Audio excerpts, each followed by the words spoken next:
సంవత్సరాల తరబడి ఎన్ని మందులు వాడినా మీ మోకాల నొప్పులు తగ్గట్లేదా? ప్రాణ పెయిన్ క్లినిక్ లో అత్యాధునిక చికిత్స. నమస్తే, నేను విజయ్. కక్షకు రాగద్వేషాలకు చోటు ఉండదు, కానీ తప్పు చేసిన వాళ్ళని మాత్రం వదలం. ఎందుకంటే తప్పు చేసిన వాళ్ళని వదిలేస్తే ఆ తప్పు మళ్ళీ చేస్తారు. ప్రజలకు సమాజానికి నష్టం జరగకుండా చూడాల్సిన బాధ్యత పాలనలో భాగమే అన్నారు ముఖ్యమంత్రి చంద్రబాబు నాయుడు. ఏపీలో గత ప్రభుత్వ పాలనలో అవినీతి రాజ్యమేలిందని ఎన్నో విమర్శలు వెల్లువెత్తాయి. ఎన్నికల సమయంలో పోలింగ్ బూత్లోకి దౌర్జన్యంగా వెళ్లి ఈవీఎం ధ్వంసం చేసిన వైసీపీ నేత గురించి బాగా చర్చ జరిగింది. వెబ్ క్యామ్లో రికార్డైన ఈ దృశ్యాలు మీడియాలో బాగా వైరల్ అయ్యాయి.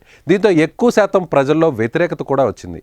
ఈసీ కూడా సదరు నేత అరెస్టుకు ఆదేశాలు జారీ చేశారు. అయితే పిన్నెల్లి కోర్టును ఆశ్రయించడంతో బెయిల్ లభించింది. జూన్ 26తో బెయిల్ గడువు ముగియడంతో బుధవారం మధ్యాహ్నం పిన్నెల్లిని పోలీసులు అదుపులోకి తీసుకున్నారు. తాజాగా నెల్లూరు జైలుకు తరలించారు.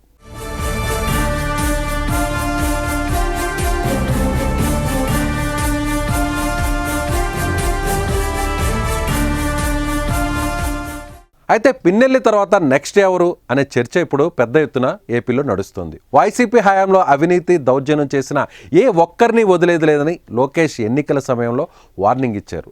తప్పు చేసిన ప్రతి ఒక్కరి పేరును రెడ్ బుక్లో రాసుకున్నానని కూడా పదే చెప్పారు లోకేష్.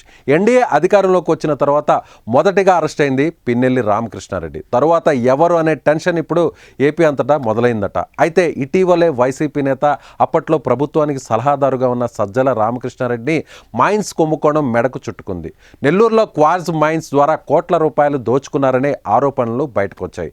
నెల్లూరు జిల్లాకు చెందిన బద్రీనాథ్ అనే గనుల యజమాని సజ్జలపై కంప్లైంట్ ఇచ్చారు. తన స్థలంలో అక్రమంగా మైన్స్ తవ్వుకున్నారని చెప్పుకొచ్చారు. వైసీపీ హయాంలో తమ గోడు ఎవరూ వినిపించుకోలేదని, చంద్రబాబు పాలనలో తమకు న్యాయం దక్కుతుందనే నమ్మకం ఉందన్నారు. ఇదే గనుక జరిగితే పిన్నెల్లి తర్వాత సజ్జల లైన్లో ఉన్నారనే గుసగుసలు వినిపిస్తున్నాయి. అంతేకాదు అప్పట్లో సజ్జల పేరు కూడా లోకేష్ రాసిన రెడ్ బుక్లో ఉందని టాక్ బయటకొచ్చింది. అదేవిధంగా వైసీపీ హయాంలో ఆడుదాం ఆంధ్ర పేరుతో పలు కార్యక్రమాలను చేపట్టారు. అందులో 100 కోట్ల మేర కుంభకోణం జరిగిందనే జాతీయ కబడ్డీ మాజీ క్రీడాకారుడు ఆటియా బాటియా అసోసియేషన్ రాష్ట్ర సీఈఓ రంభాప్రసాద్ ఆరోపించారు.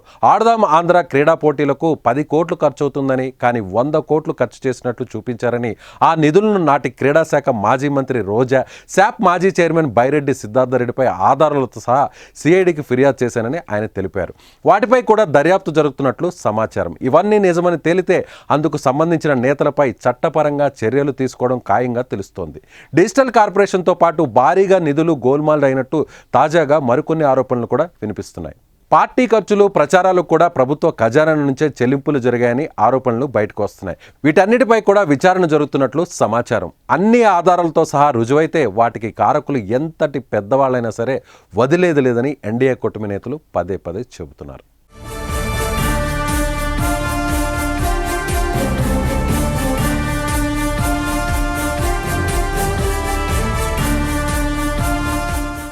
సుమన్ టీవీలో మీ పర్సనల్ అండ్ బిజినెస్ ప్రమోషన్స్ కోసం కింది నెంబర్కి కాంటాక్ట్ చేయండి.